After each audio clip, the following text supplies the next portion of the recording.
The white dress was hanging in a separate room, carefully hidden behind a heavy garment bag, as if it were something fragile, dangerous, or sacred. The room itself was quiet, too quiet for a wedding morning. No laughter, no nervous footsteps, no champagne glasses clinking somewhere behind a door. Just me. And the dress. I didn't rush toward it. I didn't feel the need to touch the fabric, to imagine myself in it, to whisper, "This is really happening." I had learned long ago that excitement makes you careless, hope makes you blind.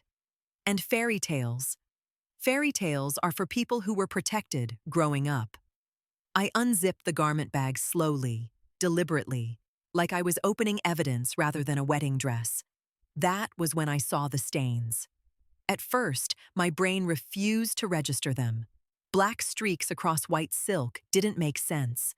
They looked unreal, like shadows, like a trick of the light. Then my eyes adjusted, and the truth settled in. Thick ink, still slightly wet, had been poured from the neckline downward. Gravity had done the rest. The liquid crawled along the seams, soaked into the fabric, pooled at the hem like dried blood. Ink, not paint. Ink was intentional, permanent. I stepped closer, still no panic, no sharp inhale, no scream tearing out of my throat. My heart didn't race. It slowed, if anything. The calm that settled over me felt almost clinical, like I was watching someone else's life from a distance. Then I noticed the wall. The white wall beside the dress had been used as a canvas. The letters were uneven, rushed, written by someone angry enough not to care about symmetry, but calm enough to choose their words carefully. "Even though we haven't seen you in 5 years, we still believe you are pathetic and unworthy of a perfect wedding." I read it once, then again, then a third time, just to confirm that my mind wasn't filling in the blanks with old memories. 5 years. The number echoed louder than the insult itself. I knew immediately who had done it. There were no fingerprints to check, no need to replay security footage, no dramatic revelation waiting around the corner. This wasn't a mystery. This was consistency. This was tradition. This was family.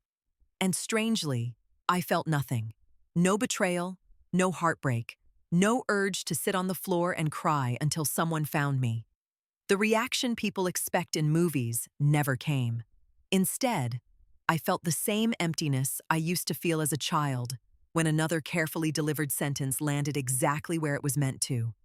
I reached out and touched the fabric anyway. The silk was cold under my fingers, stiff where the ink had dried. Ruined. Unrecoverable. Whoever did this knew exactly what they were doing. They didn't want to delay the wedding. They wanted to humiliate me. I exhaled slowly. For a brief moment, an image surfaced in my mind. Not of the dress, not of the ceremony, but of a small girl standing in a narrow hallway, holding a school drawing with trembling hands, waiting for approval that never came. The same girl, years later, packing a bag while voices behind her said she wouldn't last, that she'd fail, that she'd crawl back. I closed my eyes. That girl was gone. I straightened up and looked at my reflection in the mirror across the room. I didn't see a bride in distress. I saw a woman assessing a situation, calculating, adjusting plans. Someone had wanted to remind me of who I used to be. They were 5 years too late. I glanced at the clock. There was still time, not for panic, for decisions. Carefully, I zipped the garment bag back up, sealing the ruined dress inside as if it were a body. I turned toward the door, my footsteps steady, controlled. Somewhere beyond these walls, guests were arriving. Flowers were being adjusted. Music was waiting. And so was I. Whatever this was meant to destroy, it wouldn't be me. I learned my worth early, not from teachers, not from friends, not from life itself, but from the quiet certainty in my parents' voices. They never shouted. That was the clever part. There were no dramatic scenes, no slammed doors, no neighbors overhearing cruelty through thin walls. Everything was delivered calmly, almost lovingly, like advice meant to help me survive the world.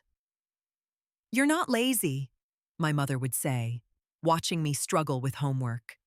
"You're just not built for effort." "Some people are born smart," my father added once without looking up from his newspaper. "Others should learn to accept their limits." They spoke as if they were protecting me from disappointment, while carefully constructing it.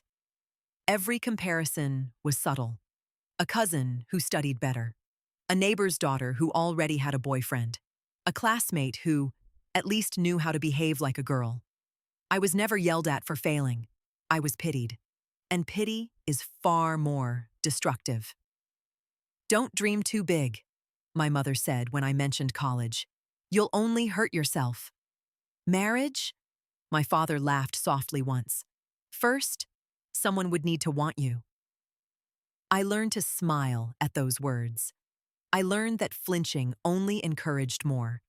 I learned to nod, to agree, to shrink myself just enough to make them comfortable. The idea of a perfect wedding became a running joke in our house. "Look at those dresses," my mother scoffed once, flipping through a magazine. "White, expensive, dramatic. Who do they think they are?" She glanced at me. Not everyone deserves that kind of attention. I internalized everything. When teachers praised me, I doubted them.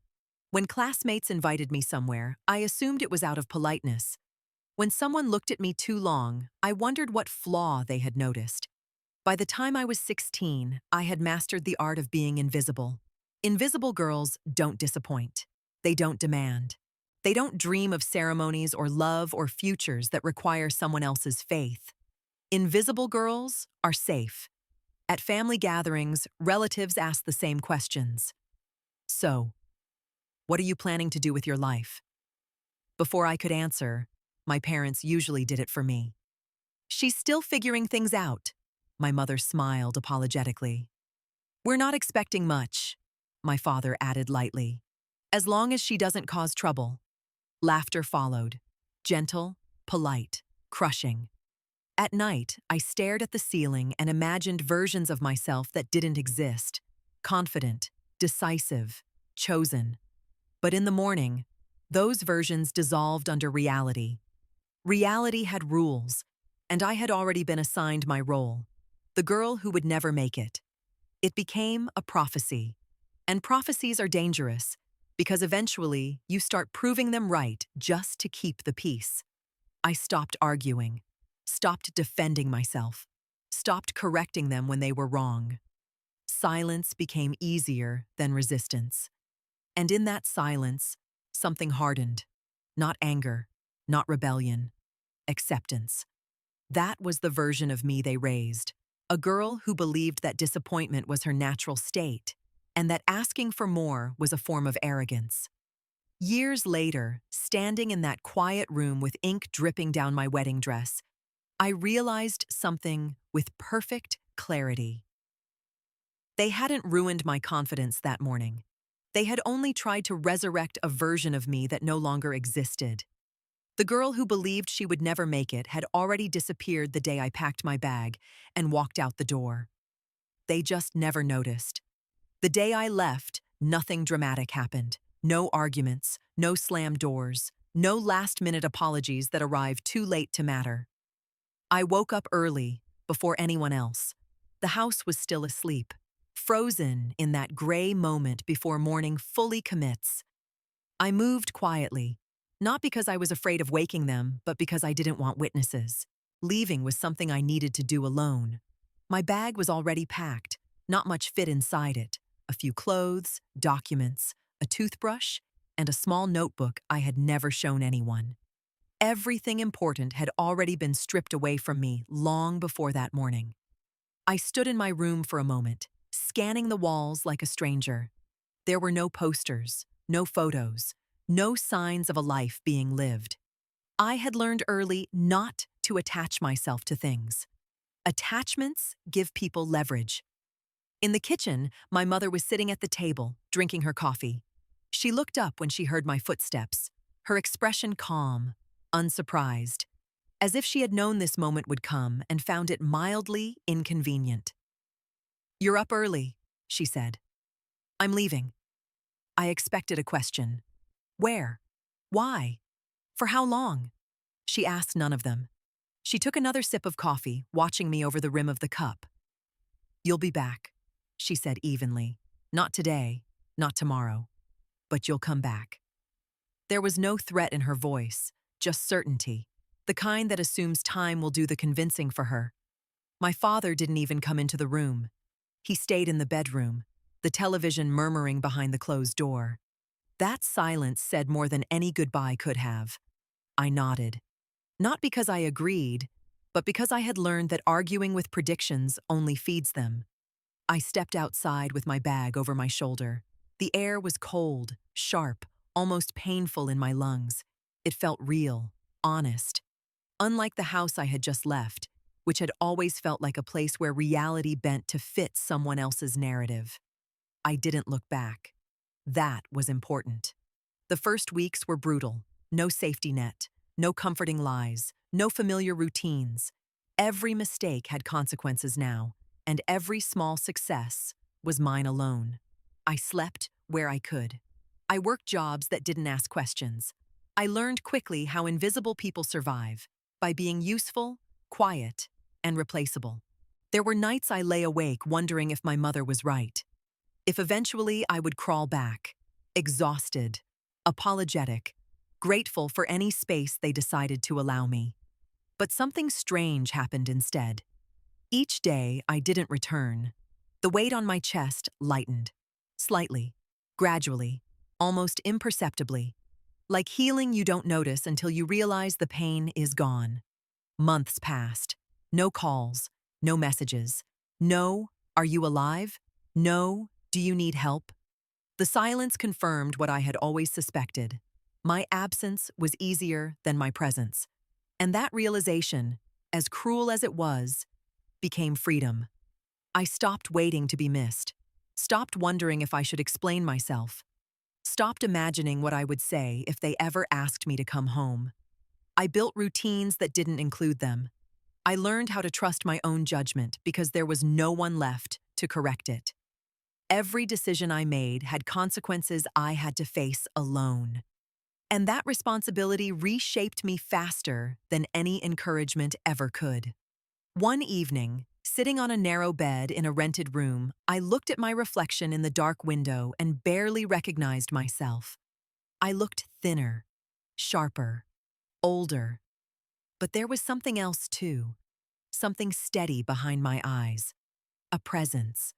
For the first time in my life, no one was telling me who I was supposed to be. I understood then that leaving home hadn't been an escape. It had been a severing. And severing hurts.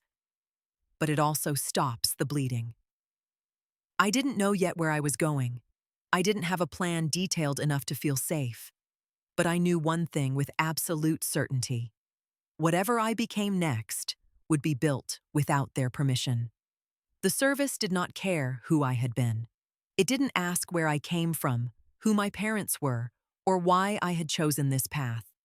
There were no forms for childhood wounds, no boxes to check for quiet humiliation. The service only asked one question, over and over again, in different ways. Can you endure? The first weeks stripped away any illusions I might have had.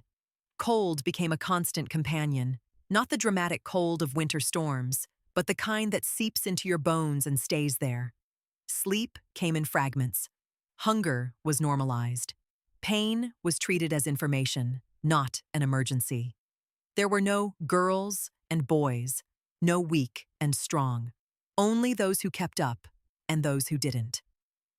I learned quickly that emotions were liabilities. Fear slowed your reaction time. Anger clouded judgment. Self-pity was fatal. So I locked everything away. Not buried, stored, carefully, precisely. Orders were short, clear, unforgiving. Move, hold, don't think, execute. At first, my body resisted. Muscles burned, lungs screamed, vision narrowed. There were moments when my hands shook so badly I was sure someone would notice. I waited for mockery, for quiet smiles of disappointment that felt so familiar. They never came. No one cared enough to judge me. And that was the point. Every day, someone failed. Someone collapsed. Someone was quietly removed from the line and never returned. No speeches, no explanations, just absence. Watching that taught me more than any lecture could. The service wasn't cruel for the sake of cruelty. It was honest. You either functioned or you didn't belong. I discovered something unsettling about myself there. I was good at it. Not immediately, not effortlessly, but consistently. While others burned bright and broke fast, I endured. I followed instructions precisely.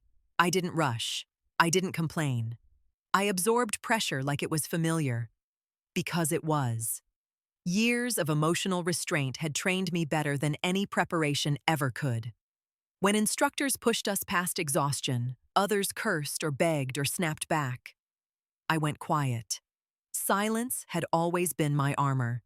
Pain didn't scare me. Unpredictability did. And here, everything had rules. There was comfort in that. The first time I was praised, it caught me off guard. Stable under pressure, an instructor said, reading off a report. Reliable. No smile, no encouragement. Just a statement of fact. It meant more to me than any compliment I had ever received. The nights were the hardest. When the noise faded and the darkness crept in, memories tried to resurface. Old voices, old doubts, old predictions. You won't last. You'll come back. You're not built for this. I treated those thoughts the same way I treated physical pain. Acknowledge, measure, ignore. Day by day, something changed. My posture straightened. My movements became economical, deliberate. I stopped flinching at sudden sounds.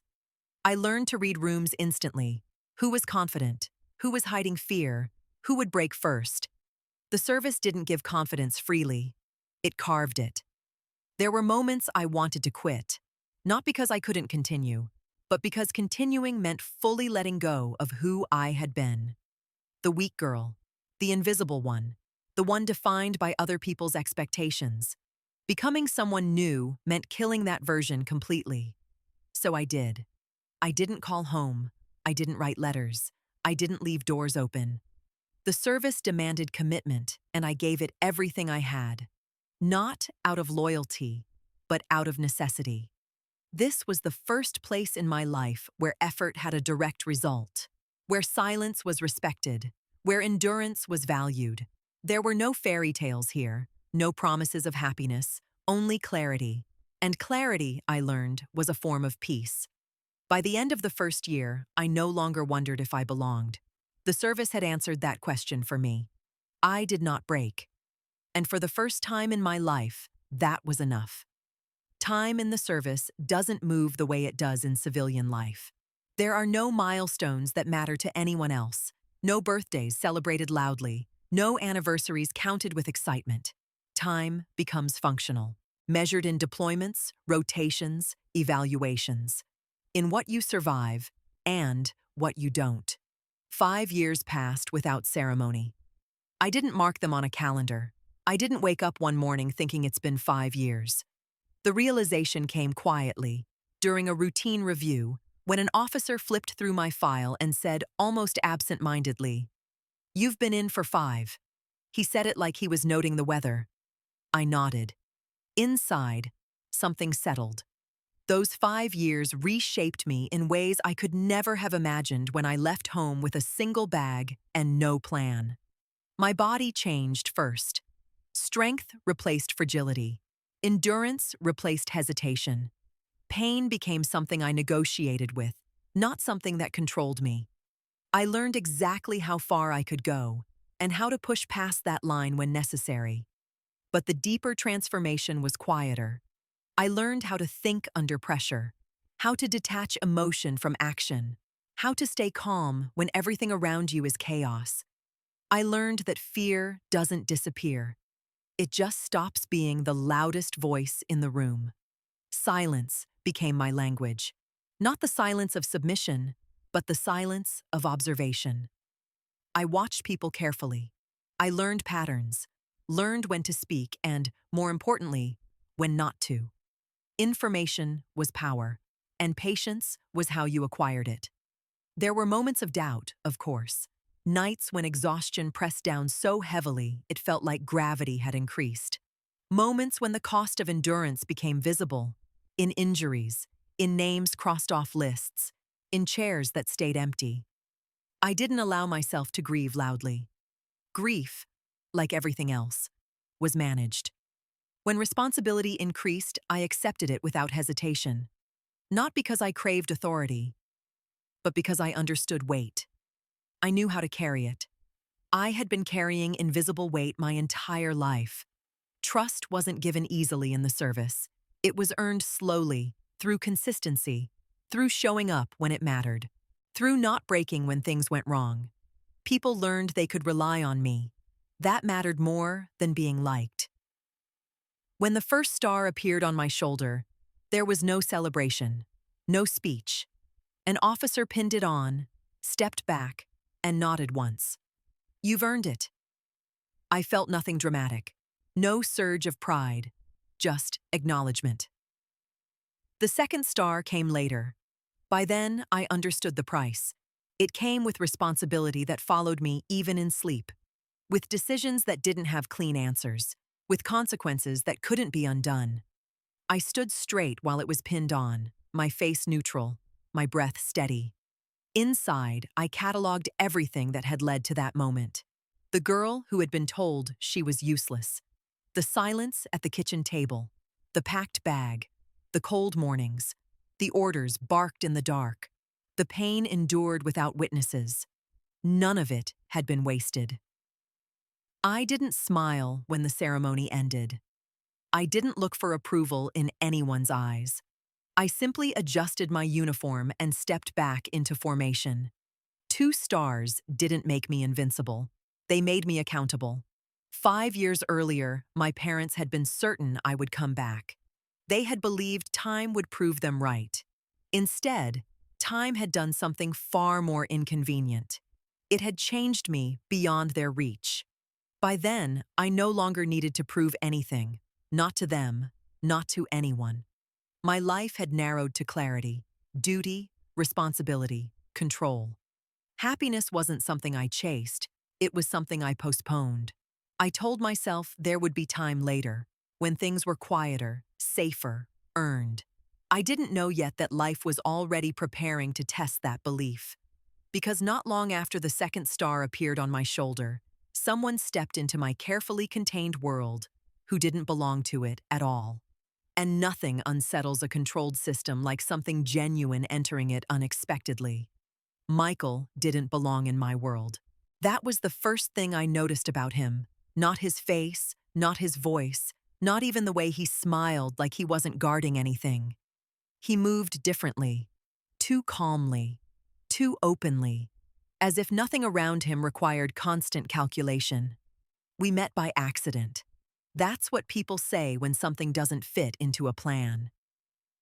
I was sitting alone in a small cafe near the base, back straight out of habit, eyes automatically tracking entrances and exits. It was late afternoon, the hour when the place was almost empty. He asked if the seat across from me was taken. I looked up, assessed him in seconds. Civilian clothes, no nervous energy, no arrogance, no need to fill silence, just presence. "No," I said. He thanked me and sat down. Not too close, not too far. That alone told me something about him. He didn't start with questions, didn't glance at my uniform, didn't ask where I served, didn't say that must be hard like people usually did when they noticed the insignia. He ordered coffee and waited, as if silence didn't bother him. That unsettled me more than curiosity would have. Eventually, we talked, about nothing important at first. Books, places, things people notice when they're used to observing rather than performing. He listened without interrupting, without trying to impress me with opinions shaped to match mine.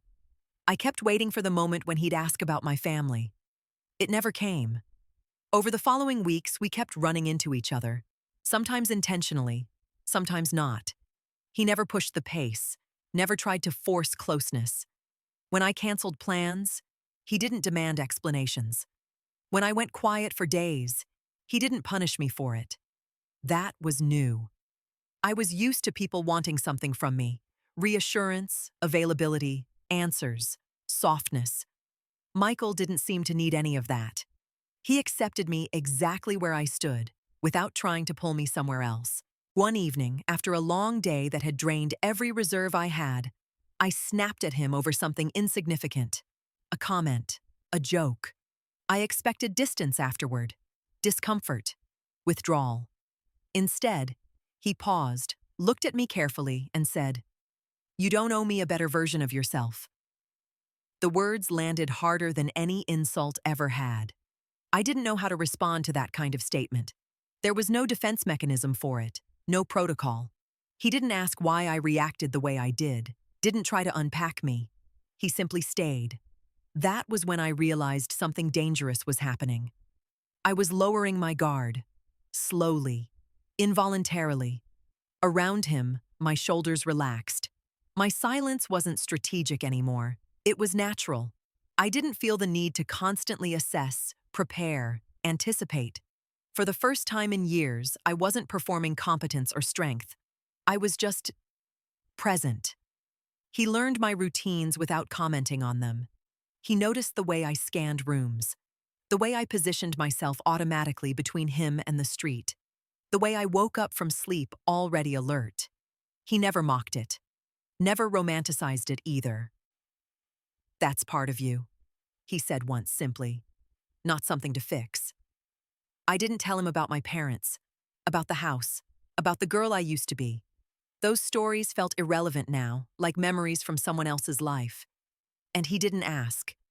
Months passed. Quietly. Naturally. One night, sitting on his balcony with the city humming below us, he asked a question that caught me off guard. "Are you happy?" I opened my mouth to answer automatically. "I'm fine." The word hovered on my tongue, then dissolved. I had learned how to survive, how to endure, how to lead, how to carry weight without collapsing. But happiness? I didn't know how to define it. I thought of my life, precise, controlled, earned. I thought of the silence I carried, the strength I wore like armor. And then I thought of the way my chest felt lighter when he was near, the way I slept more deeply, the way laughter came without calculation. "I don't know," I said honestly. He nodded. "That's okay. No pressure, no disappointment." Not long after that, he proposed. There was no spectacle, no crowd, no kneeling in public places. Just a quiet evening and a simple ring, offered without expectation. "I don't want to rescue you," he said. "I want to stand next to you, if you let me." I didn't cry. I didn't hesitate. For the first time in my life, someone wasn't asking me to become smaller, softer, easier to manage. He was choosing me, exactly as I was. And that terrified me more than anything the service ever had, because strength had always protected me. But happiness? Happiness required trust, and trust meant vulnerability. I said yes, anyway. Not because I was certain, but because for once I wanted something that couldn't be earned through endurance alone. I waited longer than I should have before sending the invitations. Not because I was unsure about the wedding. That part was settled, solid, real. But because one envelope felt heavier than all the others combined. My parents' names sat on the guest list like a loose thread I kept pretending not to see. Michael never asked whether I planned to invite them. He knew better than to push. Still, one evening, as we reviewed final details at the kitchen table, he looked at me carefully and said, "Whatever you decide, it should be for you. Not for peace, not for appearances." That was the problem. I didn't want peace, and I didn't care about appearances. What I wanted was closure. 5 years of silence leaves space for many illusions. Part of me wondered, briefly, dangerously, whether time had softened them, whether absence had forced reflection, whether they might look at me now and see someone different. I knew better. But knowing something and needing to prove it to yourself are not the same thing. So I wrote the invitation. Short, formal, correct. No message. No explanation. No attempt at reconciliation. Just the date, the location, my name. I mailed it without ceremony, dropped it into the box like a final report submitted on time, emotion removed. For days afterward, I felt nothing. No anticipation, no dread. The service had trained me well. Expect nothing, and you won't be disappointed.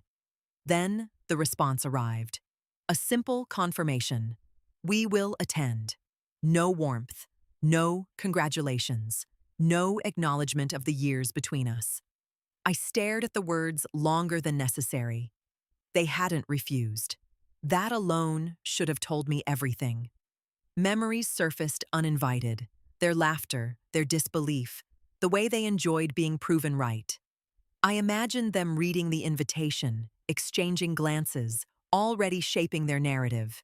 She didn't last. She found someone desperate enough. Let's see what she's pretending to be now. I didn't share those thoughts with Michael. He deserved honesty, but not ghosts he couldn't fight. As the wedding approached, small tensions appeared at the edges of my calm. Not fear, readiness, the kind you feel before an operation. Everything prepared, outcomes unknown, contingencies in place. I reviewed logistics obsessively, arrival times, seating, security. The part of me that had learned never to be surprised stayed alert. Michael noticed. "You're bracing," he said one night. "Not accusing, observing." "I know. You don't have to prove anything to them." I met his eyes. "I'm not trying to." And that was true. This wasn't about winning, or revenge, or validation. It was about standing still and not shrinking. The night before the wedding, I laid out everything carefully. Shoes aligned, jewelry minimal, hair plans simple. Control reduces chaos. The dress waited in its separate room, untouched, pristine, still innocent then. I stood in front of the mirror and studied myself. The uniform wasn't there. The insignia stayed locked away. Tomorrow, I would be just a bride. That was the plan. Yet something inside me remained alert, coiled, prepared. 5 years ago, my parents had been certain I would return broken. Now, they were coming to witness a life they had never believed I could build. I didn't expect apologies. I didn't expect pride. But I did expect one thing: that when they looked at me, they would understand, finally, that I no longer existed for their judgment. The invitation wasn't an olive branch. It was a line drawn quietly in ink. I just didn't know yet how literally ink would be involved. I wasn't there when they laughed. I learned about it later, piece by piece, the way you reconstruct an event you already understand too well. Through someone else's voice. Through a pause that lingered too long before continuing. Through the careful choice of words meant not to hurt, and failing anyway. They received the invitation on a Tuesday. Cream-colored envelope, thick paper, simple font. My name written clearly, without titles, without explanations. No plea inside, no apology. Just the date, the place, the time. According to my aunt, my mother read it twice. Then she laughed. Not loudly, not hysterically. Just a short, sharp sound. The kind people make when something confirms what they've always believed. "A wedding?" my father said, looking over her shoulder. "Hers?" My mother handed him the card. "Did you know she was seeing someone?" he asked. "No," she said calmly. "But I suppose desperation makes people inventive." They sat at the kitchen table, the same one where I had learned to stay quiet, and dissected my life like a rumor. "Who would marry her?" my father scoffed. "Some nobody, probably." "Or someone who doesn't know her well yet," my mother replied. "That won't last." They decided, almost immediately, that they would attend. Not out of reconciliation, Not out of curiosity, out of amusement. "We should go," my mother said. "I want to see what she thinks a wedding looks like." "Probably some cheap hall," my father added. "A handful of guests." She always aimed too high. They dressed carefully that morning, chose clothes that suggested respectability, restraint, superiority. They arrived early. That part mattered to them. Early arrival meant control. It meant witnessing everything from the beginning, forming judgments before anyone else could. When they walked into the venue, they slowed their steps. The hall was not small. High ceilings, soft light, fresh flowers arranged with intention, not excess. A string quartet warming up quietly near the stage. Guests arriving in tailored suits and elegant dresses, greeting one another with familiarity. My mother's smile faltered, just for a second. "This isn't what I expected," she murmured. They walked further in, saw the seating, the name cards, the quiet efficiency of the staff. Nothing extravagant, but nothing cheap either. Everything intentional, balanced, earned. My parents didn't comment out loud. They waited. Then someone mentioned the dress. "The bride's dress is stunning," a woman said nearby. "I saw it earlier. Classic. Impeccable taste." My mother's lips tightened. She excused herself. My father followed. They found the room easily. The staff hadn't expected guests there, not yet. The door wasn't locked. What they saw confirmed something twisted inside them. A white dress, perfectly white, hanging alone. Something about that must have triggered the old instinct, the one that had always whispered she doesn't deserve this. The instinct that had guided their words for decades. "She really thinks she's earned all this," my mother said. They didn't argue. They didn't hesitate. Ink was nearby. Someone's pen. Someone's idea. It didn't matter. The act itself felt natural, like restoring order. When my father wrote on the wall, his hand didn't shake. When my mother watched the ink spread through the fabric, she felt satisfied. They left the room without remorse. "That should remind her," my mother said quietly, adjusting her jacket, "of her place." Then they returned to the hall and laughed. They laughed at the flowers, at the music, at the guests who didn't yet know. They laughed because they believed the ending was already written, because they thought 5 years of silence meant 5 years of nothing, because they still believed I was the girl who would shrink, apologize, disappear. They had no idea what I was about to walk into that hall wearing. And for the first time in my life, their laughter wasn't a verdict. It was a mistake. I stood in front of the dress for a long time, not because I was frozen, but because I was thinking. Ink is not an impulsive choice. Water would have been easier, a knife faster, fire more dramatic. Ink is deliberate. Ink means I want this to stay. I want you to look at it and understand that even if you clean it, even if you hide it, something has already been ruined. They hadn't wanted to stop the wedding. They wanted to mark it, to mark me. I stepped back and scanned the room the way I'd been trained to scan any unfamiliar space. Windows, corners, door. No signs of panic, no chaos. Just a silent act of control, executed early in the morning when no one would interrupt them. They had come prepared. 5 years without seeing me. And still, this was the first instinct. I thought of the invitation I had sent. The neutral wording, no warmth, no accusations, just information, date, place, time. An opening I had offered not as forgiveness, but as closure. And this was their answer. I checked my pulse out of habit. Steady, slow.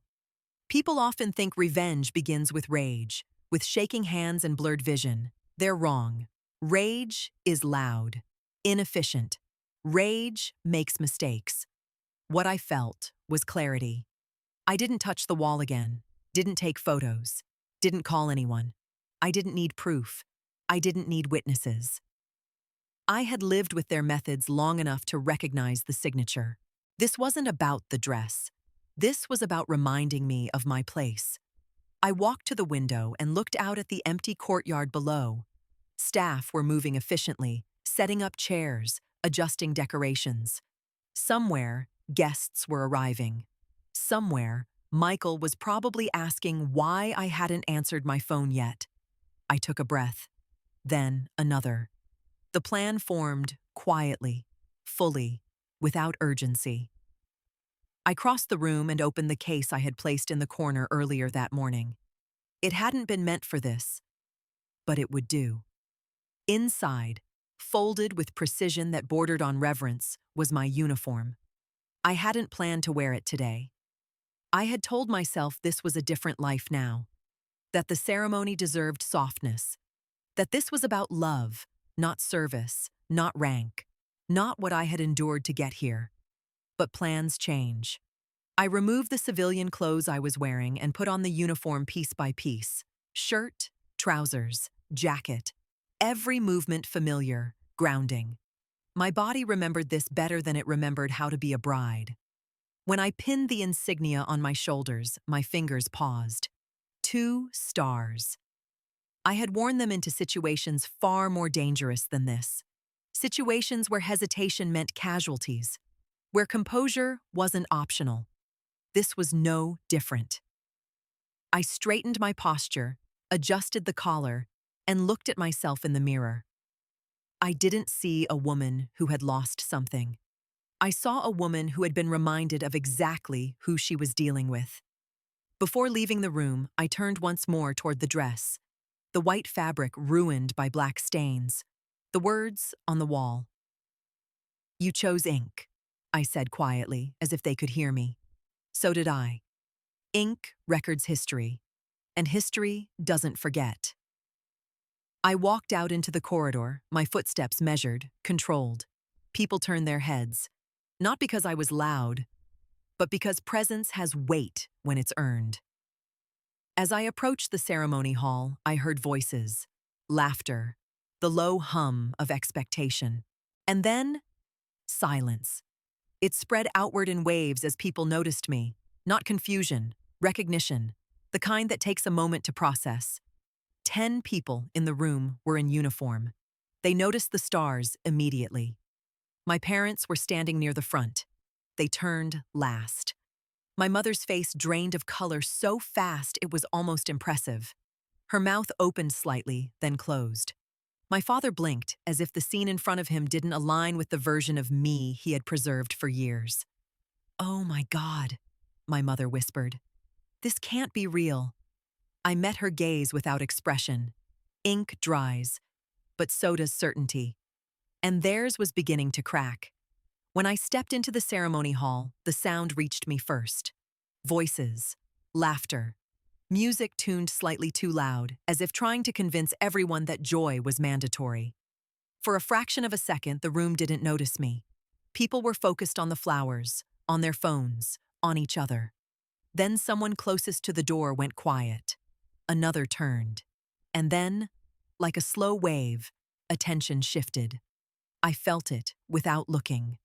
I stood straight, shoulders back, posture instinctive, ingrained through years of repetition.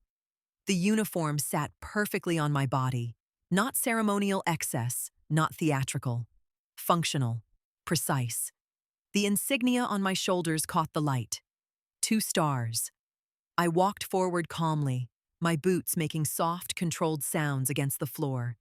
Each step felt deliberate, grounded. I wasn't marching. I wasn't making a statement. I was simply present. My parents were standing near the front. My mother noticed me first. Her smile froze in a way that would have been almost amusing if it weren't so familiar. Her eyes moved from my face to my shoulders, then back again, as if trying to correct a visual error. Her lips parted slightly, but no words came out. My father turned a second later. He stared, not with anger, not with contempt, with disbelief. "Oh my God," my mother whispered, the words slipping out before she could stop them. "This can't be real." I met her gaze without emotion. There it was, the moment they never imagined. Not a broken daughter, Not a failed experiment. Not the girl who would be back. Something else entirely. I reached the center of the hall and took the microphone from the stand. My hands didn't shake. They never did anymore. Silence spread quickly, not forced, not requested, but inevitable. There were more than 50 guests, friends, colleagues, people who knew parts of my story without knowing all of it. 10 of them wore uniforms. They didn't move. They didn't speak. Their presence was quiet support, not dramatic, not confrontational, just solid. I didn't look at my parents when I began to speak. I want to clarify something, I said evenly, not loudly, not softly, just clearly. My voice carried. Today was meant to be a celebration, and it still will be. I paused, then turned my head slightly in their direction, not aggressively, not accusingly, simply acknowledging their existence. You had power over me once, over my silence, over my fear, over the way I saw myself. My mother swallowed. But that time ended a long time ago. There was no anger in my voice. That was what unsettled them the most. Anger, they understood. Tears, they expected. Calm authority was unfamiliar territory. You managed to ruin a dress? I continued. Fabric can be destroyed. Objects can be replaced. I glanced down at my uniform briefly, then back up. But you didn't ruin this evening, and you didn't ruin me. The room stayed silent. I could feel Michael beside me now. Close, steady. He didn't touch me. He didn't need to. His presence was enough. I invited you today not because I needed your approval, I said, but because I wanted to close a chapter honestly. I finally looked directly at them. This is who I am now. Not because you believed in me, but because I learned to believe in myself when no one else did. My father's eyes dropped to the floor. My mother looked around, suddenly aware of how many people were watching, of how small her cruelty looked in a room filled with witnesses. You're free to stay, I finished, or to leave. I handed the microphone back. They didn't speak. They didn't argue. They didn't apologize. They simply turned and walked out. No dramatic exit. No slam doors. Just retreat. I watched them go without satisfaction and without regret. Some victories are quiet. Some endings don't require applause. When the doors closed behind them, the room exhaled. Music resumed. Voices returned, softer at first, then warmer. Someone laughed. Someone raised a glass. Life continued, not because it ignored what happened, but because it acknowledged it and moved on. I turned toward Michael. He looked at me the way he always did.